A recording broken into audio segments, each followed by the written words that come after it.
السلام عليكم ورحمة الله وبركاته. حبايبي طلبة وطالبات الصف السادس كونكت 6، أهلا بكم حبايبي. عاملين إيه؟ يا رب تكونوا كلكم بخير. فيديو النهارده إن شاء الله هو تكملة لأهم الامتحانات المتوقعة بإذن الله لاختبار شهر نوفمبر بنفس مواصفات ورقة الامتحان. في فيديوهات حليناها على القناة، هتلاقوا الرابط بتاعها في صندوق الوصف أسفل الفيديو. عايزاكم تركزوا معايا كويس أوي، تكبروا الشاشة وتعلوا الجودة علشان نشوف كويس، ويلا بينا نبتدي على طول. أول سؤال معايا بيقول choose the correct answer from A, B, C, D. نمبر 1 بيقول لي to switch off the television press this A. يعني علشان تفتح التلفزيون اضغط على هذا ايه؟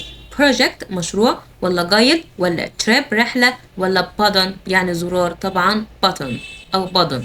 تاني سؤال معايا بيقول لي she tries to face her ايه؟ يعني هي بتحاول انها تواجه ايه؟ fear مخاوفها، ولا snowy يعني ثلجي، ولا show يعني عرض، ولا ocean محيط، طبعا هتواجه her fear يعني مخاوفها. نمبر 3 بيقول لي everyone is wearing ايه؟ يعني كل شخص يرتدي ايه؟ بايكن، ولا هيلمتس، ولا بارك، ولا بلوجر، طبعا بيرتدي ايه؟ هيلمتس يعني خوذة. نمبر 4 بيقول لي how can she eat up the hill to the dome؟ كيف تستطيع ان ايه الى تل للقبة، طبعا تتسلق يعني ايه؟ climb up. نيجي بقى للسؤال اللي بعد كده read and complete the text. فبيقول لي vacation يعني اجازة، museum يعني متحف، بايكنج يعني ركوب الدراجات، سوكس اسواق، وبلايز يعني يلعب. فبيقول لي ايه؟ in كايرو في القاهرة there are a lot of interesting places. بيوجد الكثير من المناطق الشيقة او الممتعة. first اولا I will go to the Manial Palace. ايه؟ طبعا Manial Palace museum يعني متحف قصر المانيال. I will take photos for my school project. يعني هاخد صور لمشروع المدرسة بتاعتي. then ثم بعد ذلك ايه؟ I will go quad ايه؟ طبعا quad biking يعني ركوب الدراجات الرباعية. in the desert in Giza في صحراء الجيزة. I will also go to explore the ايه؟ ان انا هستكشف طبعا سوق الاسواق. I think it will be a great ايه؟ طبعا هتكون a great ايه vacation يعني اجازة رائعة. تالت سؤال معايا بيقول put the words in the correct order. سؤال ترتيب. نمبر 1 بيقول لي كان يستطيع my mom with us معنا we go. فبيقول لي ابدأ لي ب my mom، طبعا جملة عادية خالص. بكونها ازاي؟ subject verb object فاعل فعل مفعول. عندي الفاعل هنا my mom.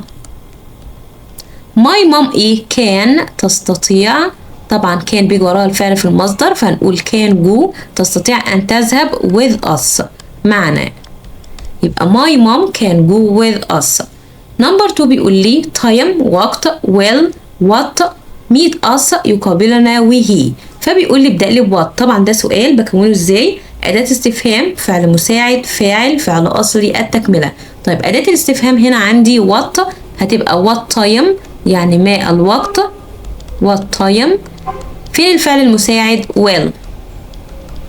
فين الفاعل؟ he. فين الفعل الأصلي؟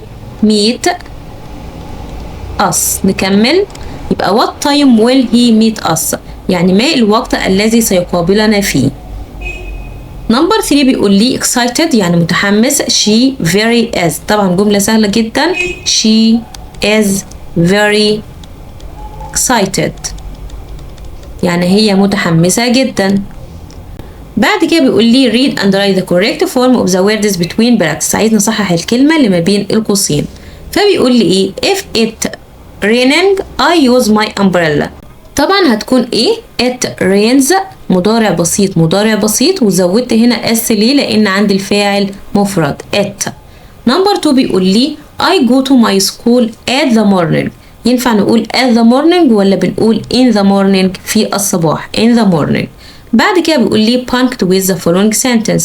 I capital طبعا I want to go to the simulation theater. طبعا جملة عادية خالص بنعمل full stop في نهاية الجملة. تاني امتحان معايا أول سؤال بيقول choose the correct answer from A, B, C, D. نمبر 1 بيقول لي I like cats. أنا بحب القطط. They are my pets. هي حيواناتي الأليفة إيه؟ طبعا favorite pets حيواناتي المفضلة الأليفة أو حيواناتي الأليفة المفضلة. نمبر 2 بيقول لي can we go quad A in the desert of Giza؟ هل تستطيع أن تذهب لركوب ايه؟ طبعا ركوب الدراجات الرباعية، يبقى كواد ايه؟ climbing ولا biking ولا riding ولا visiting؟ طبعا كواد biking. نمبر 3 بيقول لي we can watch shows at the، احنا بنستطيع ان احنا نشوف shows العروض فين؟ طبعا simulation theater اللي هو مسرح المحاكاة. تاني سؤال معايا بيقول لي complete the sentence with the correct form of the verbs in practice، عايز نصحح الكلمة اللي ما بين القوسين. نمبر 1 بيقول لي ملك is finish her project this week، فطبعا الجملة عندي هنا this week ده زمن ايه؟ present continuous tense، زمن المضارع المستمر اللي بيتكون من am او is او are زائد الفعل مضاف له ing، فجايب لي هنا as، فطبعا هنزود ing ونقول finishing. نمبر 2 بيقول لي we go to bed late sometimes on midnight، طبعا midnight منتصف الليل يجي قبلها preposition ايه؟ at.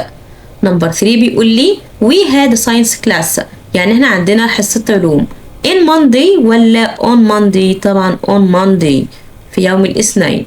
نمبر 4 بيقول لي mom get the food ready now، now طبعا present continuous tense زمن المضارع المستمر، فهنجيب ايه؟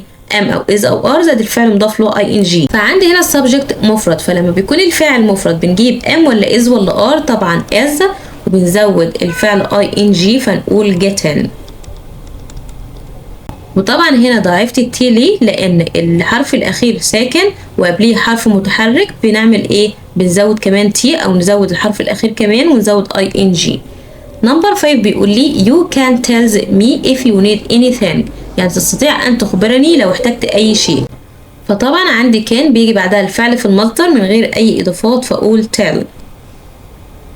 تالت سؤال معايا punctuate with the following، فبيقول لي today is my sister Nisma's birthday party، طبعا هو عامل لي تي كابيتال ودي نسمز في ابوستروفي اس، ودي جملة عادية خالص بنعمل ايه؟ فول ستوب في نهاية الجملة. نيجي بقى لتاني امتحان معايا بيقول لي choose the correct answer from A B C D. نمبر 1 بيقول لي you become a or an at the age of 21، يعني انت بتصبح ايه لما بيكون عندك 21 سنة او في عمر ال 21 سنة؟ child طفل، adult بالغ، ولا old كبير في السن، ولا man رجل؟ طبعا هتكون adult بالغ. نمبر 2 بيقول لي don't study you're hungry، لا تذاكر وأنت جوعان، where ولا when ولا what ولا how؟ طبعا عندما تكون جوعان يبقى when. نمبر 3 بيقول لي she is afraid of heights، يعني هي خائفة من المرتفعات، طبعا afraid على طول afraid of. تاني سؤال معايا complete the sentence with the correct form of the verbs in practice، عايز نصحح الكلمة اللي ما بين القوسين. نمبر 1 بيقول لي نسمة take a photo at the moment، طبعا at the moment present continuous tense زمن المضارع المستمر اللي بتكون am او is او are زائد الفعل مضاف له ing، عندي نسمة هنا مفرد فهنقول as taken.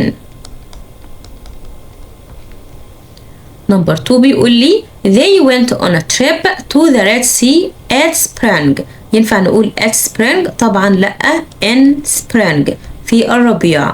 نمبر 3 بيقول لي his results are usually better if he study well، يعني النتائج بتاعته هتكون جيدة لو هو ذاكر، يبقى if he studies.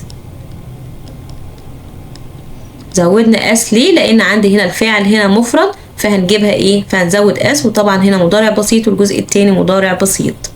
نمبر 4 بيقول لي I not go home now، طبعا ده زمن المضارع المستمر، في النفي بننفيه ازاي؟ هنقول ايه؟ I am not going، I am not going home now. نمبر 5 بيقول لي let's meet outside the school 10:30 AM، طبعا الساعة بيجي قبلها preposition ايه؟ at. تالت سؤال بيقول لي packed with the following، فاطمة favorite cousin أمل comes to visit her، طبعا دي الاف هعمل لي كابيتال وهنعمل هنا ابوستروفي اس الملكية، وبعدين جملة عادية خالص بنعمل فول ستوب في نهاية الجملة. وبس كده يا حبايبي يكون فيديو النهارده انتهى، اتمنى تكونوا استفدتم. لو عجبكم الفيديو ما تنسوش تدعمونا باللايك واستنوني في باقي الفيديوهات ان شاء الله مع حل اهم الامتحانات المتوقعه باذن الله لاختبار شهر نوفمبر بنفس مواصفات ورقه الامتحان. لو عجبكم الفيديو ما تنسوش تدعمونا باللايك، ولو حابين تتابعوني اكتر وصلكم اشعار بكل فيديو جديد بينزل على القناه ما تنسوش تعملوا سبسكرايب للقناه، كمان تفعلوا زر الجرس على الكل عشان يوصلكم اشعار بكل فيديو جديد بينزل على القناه. لو عايزين الاسئله PDF ادخلوا على جروب التليجرام، هسيب لكم رابط كلها في صندوق الوصف اسفل الفيديو. اشوفكم في الفيديوهات القادمه والسلام عليكم ورحمه الله وبركاته.